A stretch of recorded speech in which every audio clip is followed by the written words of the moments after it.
Well, hey there. I heard you and 5 other people don't like background music in our episodes. Enjoy the show. They're coming to get you, Barbara.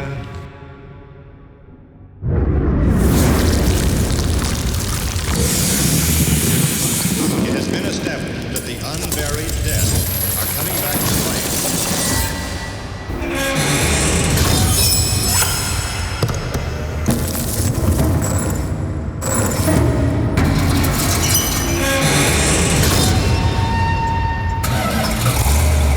Because of the obvious threat, this station will remain on the air day and night. Greetings, everybody, from the graveyard. Mark Warman, along with his daughter, Alyssa Rose. Fruit of my loin. We're having a very focused week this week. Our goal is to get the drivetrain installed in our 1970 Dodge Coronet RT.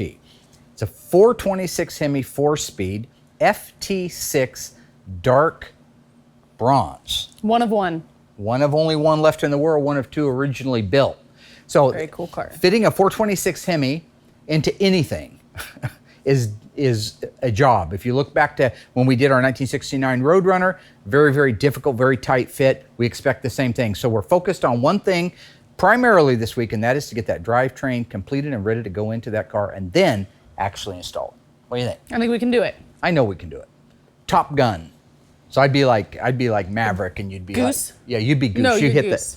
How am I Goose? When am I sitting behind taking orders from you? I'm in the front, think we should you're in try the it. back, you hit your ejection thing, and it doesn't open all the way up, and you bash your head, and then you hunch back down, and you float down. I die in And the then movie. I'm looking in the mirror, and I'm crying, wearing my tidy whities, right? And then Viper comes by and tells me that I got to find it again, I guess, my confidence. How about nobody's goose? Well, if anybody's Goose, you're Goose. Okay, I get to die. Cool. So, great balls of fire. Right now I'm underneath the 1970 Coronet RT convertible. Remember, this is a 426 Hemi, 4-speed, one of only 2 ever made, the only one left in the world like it. You guys have watched us for years put engines and transmissions in. For the most part, they go pretty smoothly. If you recall, a couple seasons ago, our 69 Hemi Roadrunner convertible wasn't as easy. That's because the 426 Hemi is a very large engine fitting in a very small engine compartment. So I wanted to take just a minute to show you when we plumb out underneath the hood, why we're plumbing things out before that engine goes in, or because they'd be impossible to do once the engine and transmission are in. Wouldn't be impossible, it would be difficult.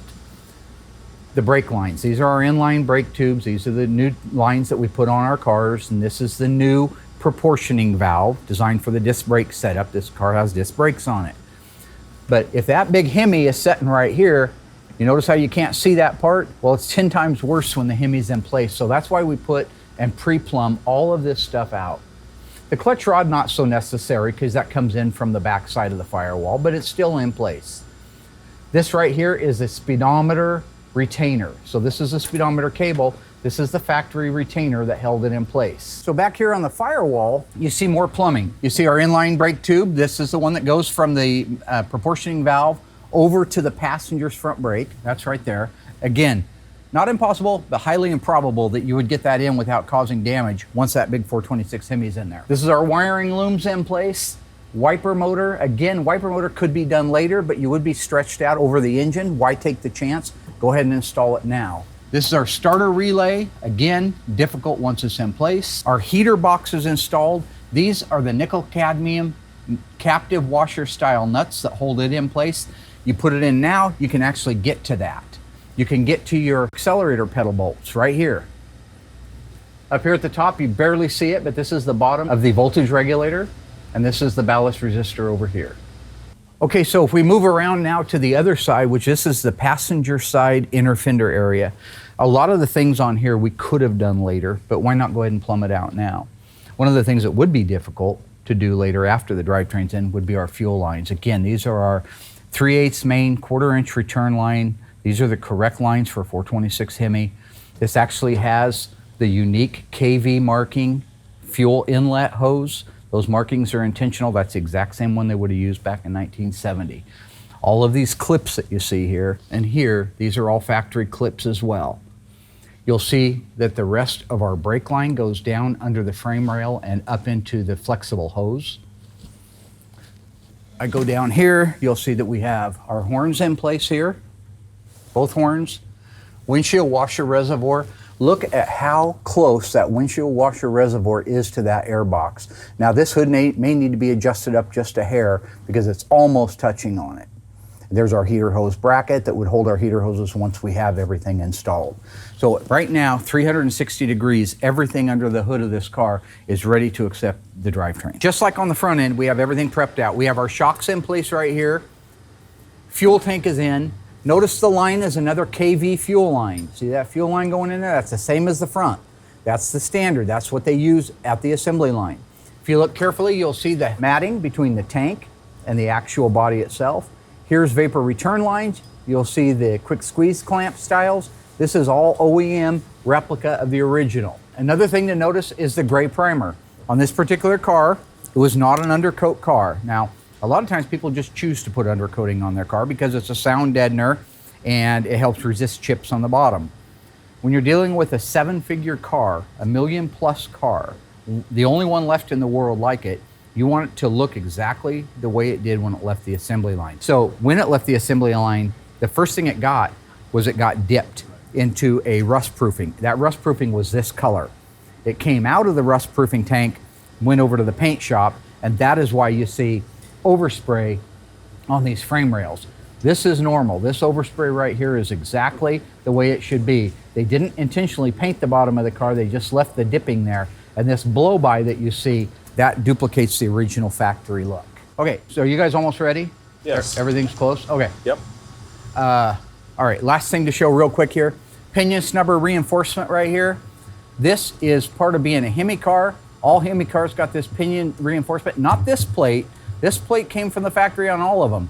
But on a 426 Hemi, you got that pinion snubber plate. That's how you can tell because it's welded in all terribly like that. That's more verified proof that that's a real Hemi car. There's 2 other spots on it that make you know that this is a Hemi and or a convertible. One is these reinforcement plates right here that the studs go through. You notice that there's a reinforcement on there. That's very 426 Hemi, convertible, and 440 in 1970. Then you come around to this side, and this piece right here, this big opening piece, this is the extra torque box or subframe connector that makes it a 426 Hemi. Okay, and then this last subframe connector right here, this is convertible and Hemi only. This solid plate that you see all horridly welded here, that is proper for this particular car being, 1, it's a convertible, and 2, it's a Hemi. If it was a hard top and it wasn't a convertible, it would still get that plate to reinforce these subframes. It connects this frame rail to the leaf spring shackle mount. All right, with that, gentlemen, ladies and gentlemen, are you guys ready? All right, let's move that bad boy in.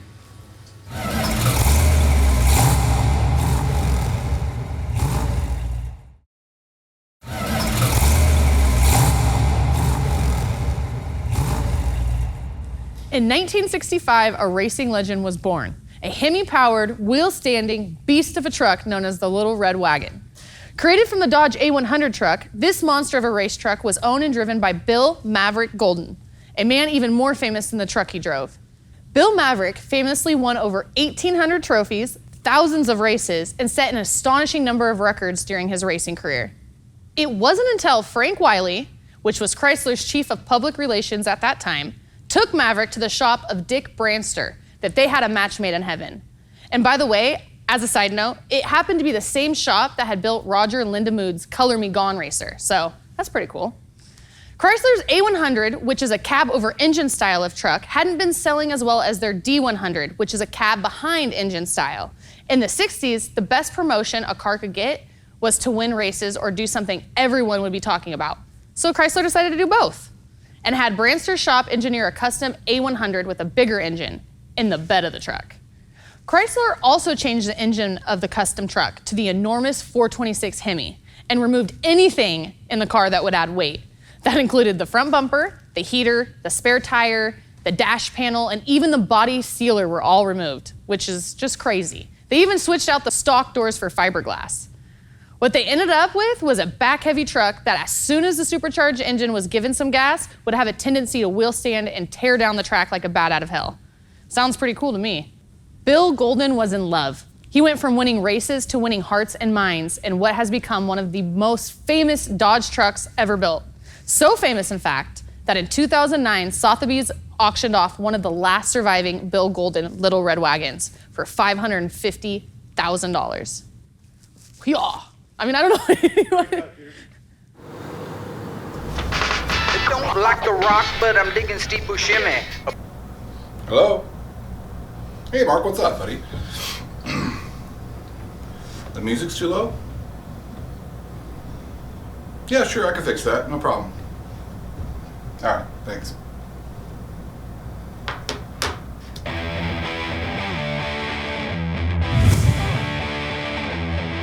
What we're going to talk about today is this unique 70 Dodge Coronet's air delivery system, or in this case, the Ram Charger. This is a really cool system. As you can kind of see, I'm kind of standing in where the air cleaner would be right here. So when this hood is shut down, it actually seals off the air cleaner, which we'll talk about in a minute. But what's really cool is a lot of times you see these cars in a car show and you see this piece of rubber right here and you're like, man, is that like a diaphragm, or how does that, system work right there? Well, what that's intended for is when this thing is shut down, it is so tight in this engine bay that that is actually a relief area for our master cylinder. So when that hood shuts down, that little recessed area right there goes right over the top of the master cylinder. And that's how tight this thing closes. You can see these holes. If I put my hand inside of our air system, you can see my hands right there. So right now, it's actually in the closed position. There's a cable inside the car that mounts up underneath the dash that says Carb Air. And when you close it, it shuts off the scoops, in a sense, to force the air in, and it uses all the air inside of the engine compartment coming off the fan. So now these flaps are actually controlled, when this air comes in, by this cable right here where it comes out from underneath the dash. It comes up and it hooks right here. And this cable is actually connected to this arm. And this arm right here controls this rubber flap. So now to run the other side, you actually need a transfer cable. So that transfer cable is hooked right here, and it actually runs all the way across to this side right here. Right now, that cable is closed, so this is the only place you're getting air from. Whenever you were to pull that cable and open up your Ram air system, it would close these, and these rubber flaps would be flush with this, allowing all that air to come in from those scoops and just shove directly right into that air cleaner, forcing all that nice cold air right into those two 4-barrel carburetors and just giving you more horsepower. It's amazing how, the engineers figured out this air grabber system. It's super cool looking. Whenever you pop the hood and you see that Hemi orange painted Ram Charger air system in there, it just looks mean. But a lot of engineering went into this. What we're going to do now is I'm actually going to shut the hood and have you come inside here and see just how these engineers figured out how to make all this fit underneath of here with this unique Hemi engine. I'm going to shut this baby down like that. And then what we're going to do is I'm going to raise the car up. We'll check it out. All right, so here we are underneath of here. As you can see, what we'll start with is a master cylinder here. It's amazing how tight this is. Here's that little rubber diaphragm we were talking about, and you can see how it fits right over the top of that master cylinder, allowing that extra clearance needed for this air box. Look at the shape all around the brake booster here, how tight all that is underneath of there. Here's your arm for your flapper door in the closed position. So in a sense, when it's open, it's going to swing down this way. It's going to be about right here. So all this went into consideration. I mean, it's clearing your hood spring. You can kind of see underneath it here how tight that is. Everything is just manufactured to perfection to fit up underneath of this thing. Super, super close. If we flip on over to the other side, we can see right here how tight our washer fluid or reservoir bottle is. I can't even get anything in there. I mean, that's like maybe 1/8 of an inch. It's sitting there right on the top of the cap. You can see our hood spring here, how tight this is. I can't even really get my finger in there until I get to like right here. Then it'll fit. Just super tight in there. Come around this way right here.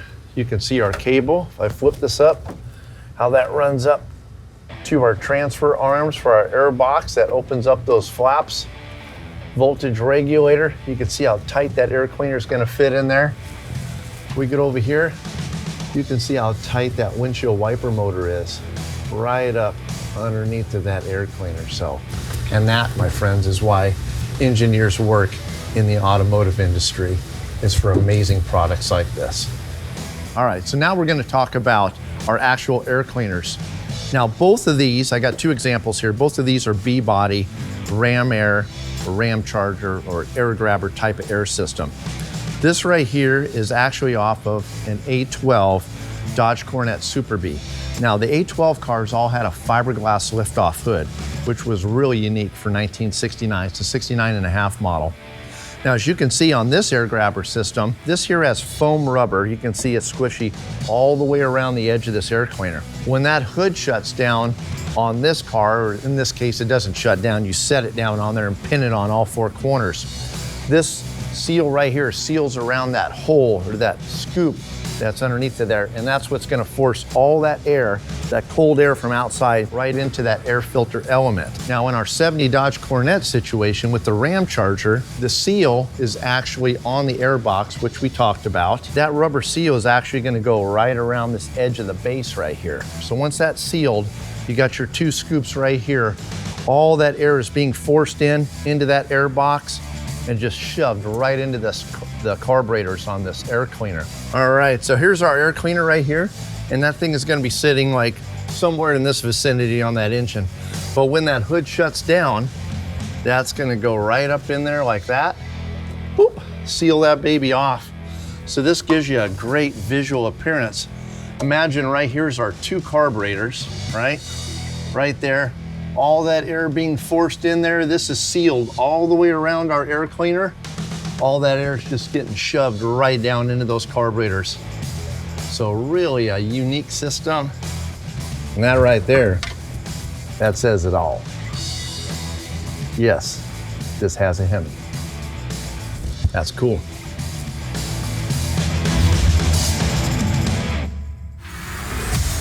The AAR CUDA and the Challenger TA are some of the most sought-after muscle cars on the planet today. What does TA stand for? Is it Transatlantic, Trans Am, or Trans Auto? Stay tuned until after the break. What does this TA and Challenger TA stand for? Was it Transatlantic, Trans Am, or Trans Auto? The answer is Trans Am, which is short for Trans American.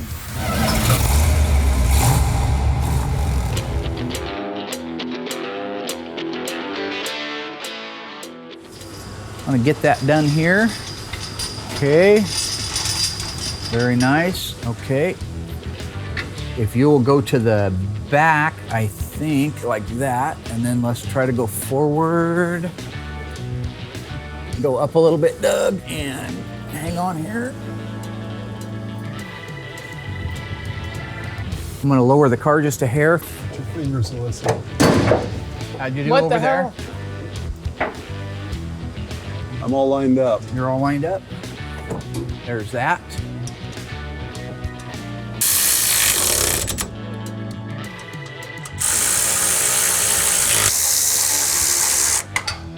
Okay, we got those tightened down there. Let's raise it up. I'm gonna lower the car down. Looking good. Going smooth so far, almost out of the woods here. Okay, watch your head. Going up. Move the lock. Yep, game time. Oh gosh, this makes me nervous. Yeah. Good. Right there. Pretty darn close.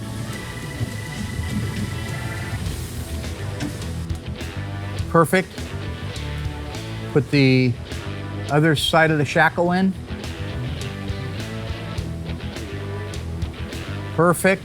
There we go. That's what I want to see.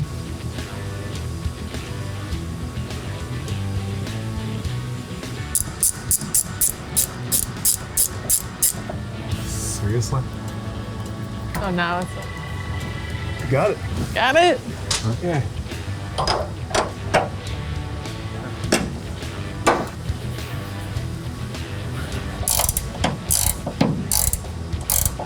Okay, we're in. Let's raise it up. Doug, grab the pogo stick. I'll raise the car up so we can work on it and get the shocks on. After that, we can move to the front.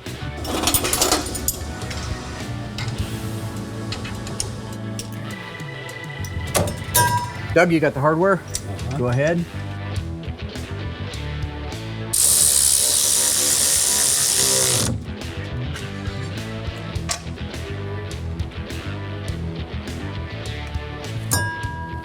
Beautiful. Nice work, guys. Okay, our shocks are in place. Right now, we're gonna move to the front. We're gonna get the engine and the transmission loaded up in front of the car. Then we'll work together, we'll get it lowered down, get it into place. This is the part that's gonna really count because it's so tight getting that in there. You're gonna see exactly how tight it is to put a 426 Hemi in a V-body. Can't wait to do one in an E-body or an A-body. That would even be funner yet. Okay, let's do it.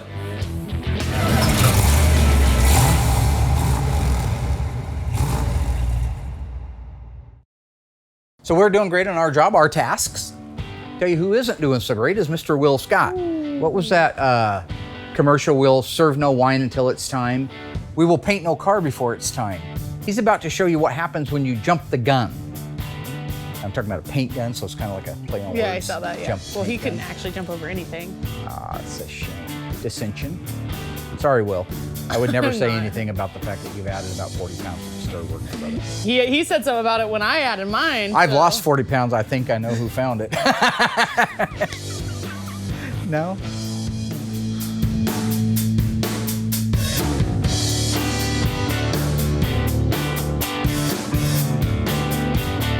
Right now behind me is our 1972 Duster. We got the pre-paint done, and as you can see, we had some issues.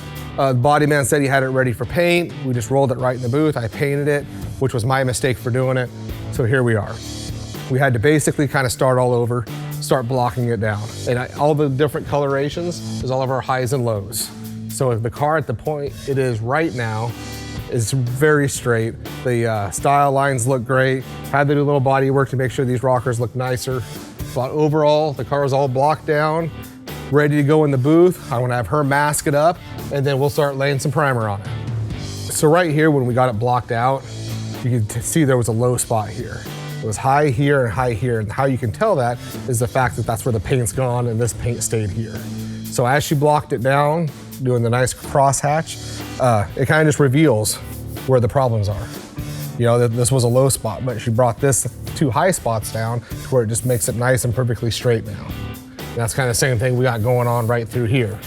You know, this was a low spot here. Everywhere you see these, most of the time they're just the high spots. So she blocks it down and kind of takes what looked like a ding or a dent or just a wobble and just blocks it to that right at that perfect point where it just makes it nice and flat and makes it a lot bigger, so it makes it go away completely.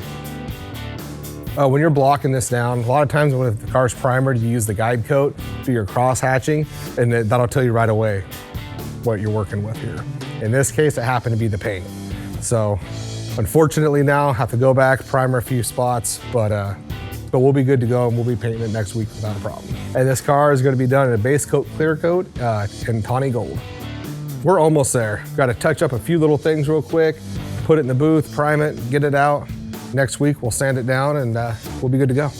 When these cars are on the whirly, they do sag a little bit. So you got to always make sure that before the car goes on, you've got your gaps dialed in. And you have to actually really trust what you're looking at. Because even with this, if you look right here, you'll see that the gap gets a little tight in certain areas, but you have to be confident that what you've looked at already. So I know that once I'm done painting this car and we get it to Dave and it goes on the bin pack, it doesn't sag anymore. And then everything will look great all the way around.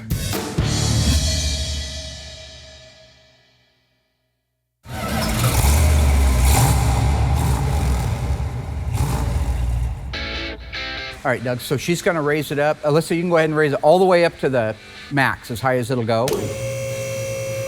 So we just finished installing the differential in the 70 Coronet, all right? Everything is bolted into place. We haven't hooked up all the cables and stuff just yet. That's not necessarily something we need to do this minute. I mostly wanted to get that rear end underneath the car so it would counterbalance it and keep us from if you put that big Hemi in the front, there's a very good chance that thing's gonna drop. It's the first Hemi installed? Yes. 426 cubic inch bad boy. Uh-huh. So I've been working with my wonderful cousin Doug, or cousin Dougie, or cousin Duct Tape, or Twilight Zone, whatever you want to call him, and my daughter Alyssa, who is really doing a great job these days, as you all notice watching at home. She's doing phenomenal. All right, let's roll in. So steer it best you can underneath. Once we get it under there, we'll go ahead and reset. Okay, let me get an eyeball in the center here. So this is a very, very tight fit. So you weren't here when we put in the engine in the 69 Roadrunner. I don't think you helped us that day. There's no room. It's micro tight. The whole unit needs to go to the passenger side about 6 or 8 inches, right in there. Let's stop there. Okay, starting to look pretty good. Let me look at the back, move over to the side. I think the back needs to come a little bit to the driver's side. Yeah, a little bit that way. So Doug, you keep yours from moving, just pivot it. And Alyssa, pull over there, a little bit more, Alyssa. Okay, that's probably pretty close right there for a start. Makes me a little bit nervous to work on because it's one of 2. It's a very rare car. And the only one left on the planet. Yeah, so basically one of 1. I also helped Will do all of the prep work before the pre-paint on this car. So it's really exciting to actually go through the shop with it, but there's no room for error. I bet you didn't have a laser. I think we need to, yeah, we should get us a laser. Shoot through that hole. Why don't we have a That'd laser? be really nice. It's probably not terribly far, but probably 2 inches forward and 2 inches that way. So let's go forward just a little bit. Just kind of jerk it like that, okay? And then Doug's way. Okay. I think that's worth trying there. And that's worth trying there. Okay. You guys guide it, all right? And I'm going to run this because this is really crucial if you get within 1 millimeter and you do something crazy. Well, we're not ready for those yet, honey. Oh, when you, We got to get it really close and ready to line up okay. first. I'm too eager, I guess. Yeah, I don't know what we're yeah, waiting, yeah. what we're ready for just then. Watch everything. Usually you have to shift it to one side and then back over to the other to clear. Whatever way, Doug, you're the eyes man. Okay, let's check this out. Okay. Oh boy, yeah. Pretty close, huh? Yeah, pretty close. Shift it your way half. It's going to be a real problem when we hit that steering gear. That's usually the problem. That's when you have to go that way. Okay. So we come down another 6 inches, but we got to go this way first. Shift it over that way. So shift it that way just a little bit. Okay, so we got to come down and then move it over. You want to take these off now? We probably can do that. God, Dougie and his tape. I don't understand the tape thing. What is with you and the crazy Duct tape? That's where we get the name from. Everything he tapes is like it's going to go to the moon and back, and it has to survive going through that. What is it? What happens? What is that? The heat atmosphere? thing that kills everybody? You know? Ozone, right? No, the re-entry. Okay, I can't do it. Can we try going down a little more? Yeah. What's wrong over there? We're just getting the shock out of the way. Can you pull it towards you so it's out I of the haven't way? done this for 100 years, so it takes me a little longer sometimes. Sorry. You're doing fine, Alyssa. Appreciate your help, honey. Okay, this side's gonna clear. Okay, so I'm going to try lowering the car a little more. You clear over there, Alyssa? Yeah, it's tight. Hold on, Mark. Hold on. Look right. Nope, repension. In 1970, you could order almost any Mopar muscle car from the factory in FM3 pink.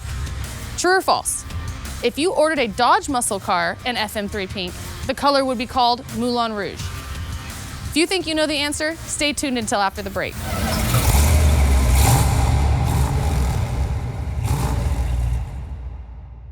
So what do you guys think? True or false?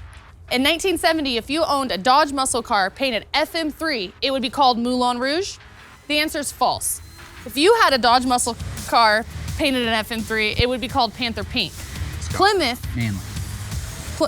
Plymouth is the one, they called it Moulin Rouge, and then called it Moulin Rouge. Yeah. And Panther Pink for the Dodge. Dodge is more masculine, so if you had a No, Dodge, but- it's called Panther Pink. Yeah. No, you did good. You did real good. Now you guys know. Now they We're learning know. together. Okay. Yeah, FM3. Could you get that for 1971? Echo, quietness, lights come down. Stay tuned. Just kind of let me walk out of frame. Powerhouse. This power steering line is gonna hit Okay. on the right. So we can also take the power steering line off, and you've got about a half an inch here. Okay. Oh, the one thing it is hitting though is The brake line. this black thing that holds wires. Just look back here. Right here. It's attached to the car. See how the engine's gonna grab that, tear it up? It will probably bend it out of the way, but I might be able to just bend it myself here. Yeah, that's a positive battery kill. Okay, it's out of the way. I'm going down a little more. Ooh. Looking good. Looking good. Looking good Okay. on my side. Pretty close? We did it. Great. Okay, so we are lined up. That was actually amazing that fit. That's absolutely not a hair. If you watched down through that tunnel that I was looking through the grill, it was within a couple of millimeters maybe of hitting on each side. But good job. All right, so let's align that thing and put the bolts in. Okay.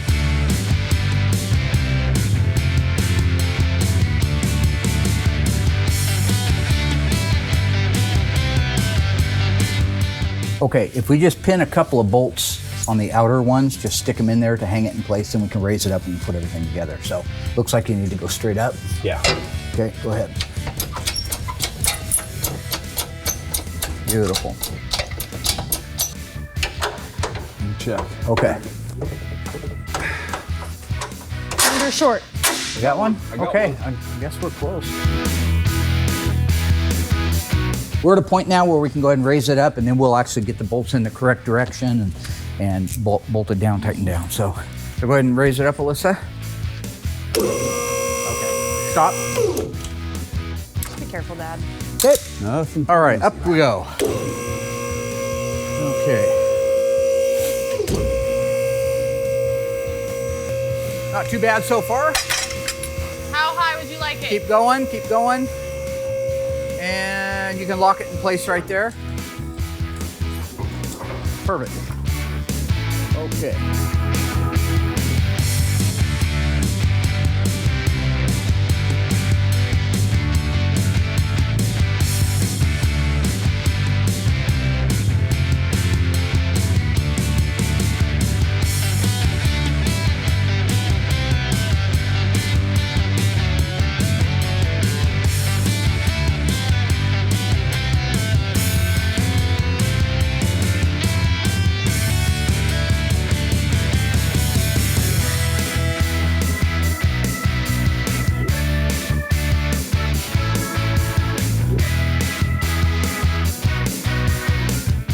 Doug, go ahead and drive in the driver's side torsion bar.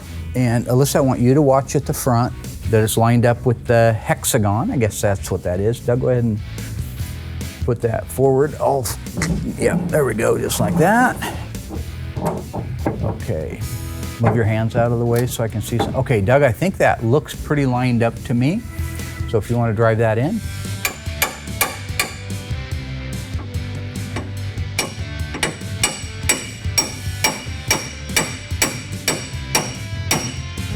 Okay, let's go ahead and do the other side, then we'll move the torsion bar boots at the same time.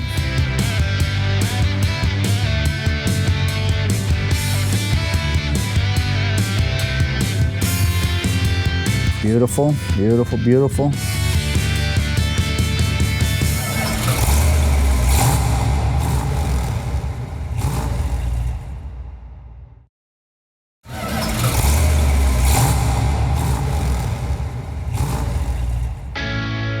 So Doug, go ahead and run the torsion bar adjuster bolt in. See it, right? Let me have a look. Oh, that's really close. Usually if you look side across this plane and this plane, and you can just see the whole head of the bolt, that's about the right adjustment. Now we may have to make a final one once we lower it down, but that's a pretty good starting point. So let's duplicate the exact same thing on the other side. Good. Okay.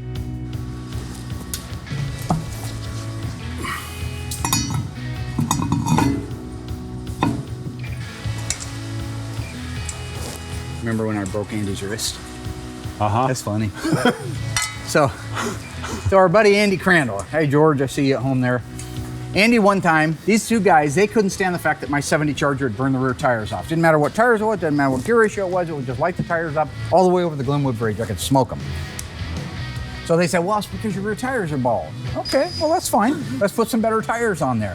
So we go over to Andy's house. He's got a 71 Charger, just got the car. It was a used car, had BF Goodrich TA radials on it. Nice, big, fat, juicy meats. So we put those on my Charger, and I went out, and I power braked them till they almost popped. So Andy was screaming, crying because I ruined a brand new tire, right? 2 brand new tires. So we come back. He's so mad. He wants those tires off of my car and back on his Charger. So he jacks the car up, his Charger, to put the wheels back on it. and he's jacking along. He gets it up where he wants. He puts his hand in there. He puts the wheel on it, and the jack slips and falls right down and crushed his hand between the actual wheel and the car itself. So I went around. I was starting to panic. I was thinking, oh God, I wasn't cool like I am now. Now I just be cool back then. I go around. I get the bumper jack. He's screaming like a little girl. I'm jacking it up. I'm jacking it up. Okay, a little more. I can get it out. It slipped again. Right back down on his wrist. So anyway, to this day, he has arthritis in that wrist. So. No kidding. Yeah, lesson learned. Okay, Alyssa, let's do this thing.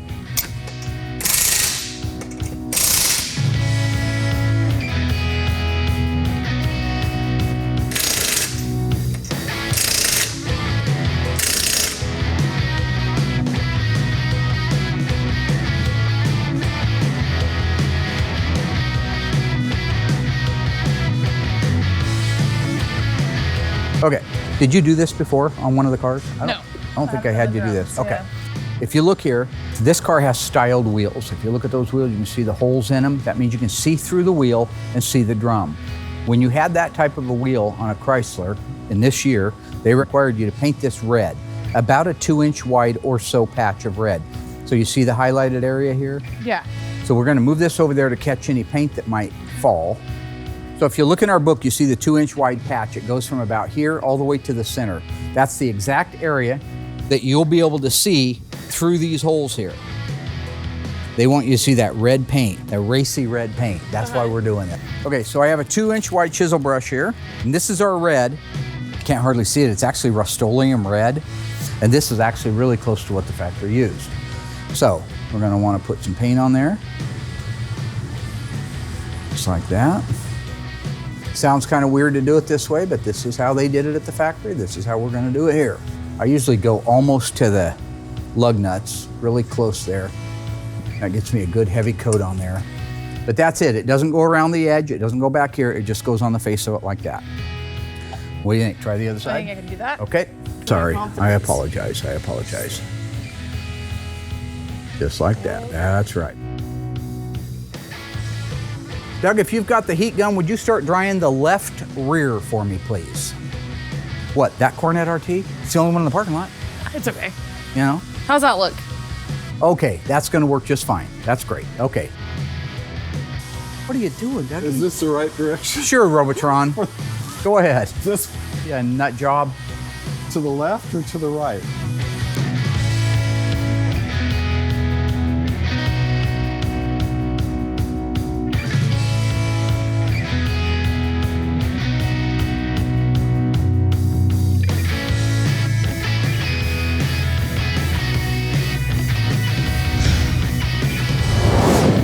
Looks good, all right. Okay. Let it down. I'll pull the legs out on the other side. Drivetrain installed, 1970. What kind of car is it? Cornet, What model? 1970. No, that's the year. Yeah. Here, this will help. Here, listen. RT. It's a RT. Okay, anyways. 1970 Dodge Cornet RT, Beautiful. 426 Hemi 4-speed, 354 Dana I'll do track what you pack. said you were gonna do. Oh, okay, yeah. You just talk to the camera. Woo! Look at that bad boy in there. Good job, Dougie, installing the drivetrain with us. Thank you. Did Frankenstein get hold of you about your bangs? He would like to have those back. Alyssa, your hair looks great. Thanks. Good job helping out. Good job, guys. Anyway, we've got the drivetrain in it, so now we can move on to start assembling the car. This car is going to be done in no time at all. It's a beautiful car. Only got Remember, it's a 7-figure car. They built 2 of them in the entire world, and it's the only one left on the planet. So if somebody can top that, if you can come up with one of none, But, doesn't make any sense. no, right? it doesn't. Okay, so we're done. Rare car. Good job. All right. Thanks, guys. Let's start rocking.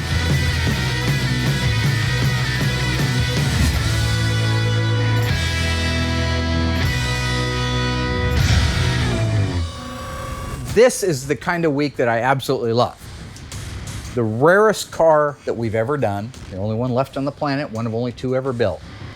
And it went together the way it's supposed to. But no matter what, that's a tight fit. But it went in. Yep. Alyssa and cousin Dougie Rooster. did a great job installing the drivetrain with me. It went really well. The pieces fit in there that we're supposed to. Going back through that car, if you start out at the beginning, I took a lot of time to show you why we put things in place underneath the car before we actually start working on it. So like the fuel tank and the fuel lines, those are important, and it's important to show why, but also it's really cool because this is one of the few cars that we've actually had the painted undercarriage, which is meant to emulate the look of the dipping process that happened back in the day. Most of the cars people want undercoated. This is a very rare car. It was not an undercoat car. It's not on the fender tag. So he wanted it to look exactly the way it was, with that grayish primer and then the blow-by of the FT6 on it. But you're talking about that beautiful color is going to be absolutely stunning. This is beautiful. Yeah. It's not just a great rare car, but when we're finished with it, which by the way is going to be in season 10 of Graveyard Cars, you're going to fall in love with it. One of the special things about it for me is I actually helped prep before all the paint for Will. So that was actually the first car that Will stuck me on to start learning how to prep. Did a good job. It looks really nice. Yeah. And you know, I gotta say, it's actually gone through the shop pretty quickly. He's done really well at speeding up the process. He's got a good team around him right now, and they're knocking those cars out. So while me and Doug are over here building out drivetrains where we're normally 6 or 8 or 10 ahead, we're not so many ahead right now. So that's what you're going to watch as we continue to evolve. Like in next season, we're going to probably deliver 10 or 12 cars. I mean, it legitimately is going to be a lot of cars because we have dialed in our process to a point where I think you're going to see the fruits of all those efforts. It's going to be pretty cool. Get to work with my daughter, what can you say? That's a wonderful, it's a gift, it's a blessing. Even though I tease her all the time, and I'll never stop because I think it's made you into the person you are today. Do something crazy. Well, we're not ready for those yet, honey. Oh, we got to get it really close and ready to line up first. Now, if we had 6-foot-long bolts, those would have been. I'm just gonna have it so it's handy. You're doing fine, golly. Oh, God. Okay. Come on, let's go, come on. Okay, so one of us can watch. Whoa. I've always Character building is what you used to say. Yeah, you beat them down till they can't hardly stand on their own, and then you build them up. And it's like steel. You take steel, you want it to get harder, you want it to be tough, get it red hot until it's just drooping and has no reason to live. And then hit it with some cold air. That's how I do, and I build you up. It turned out fine for So me. you've been tempered. You know. Mark Warman, Graveyard Cars Tempering.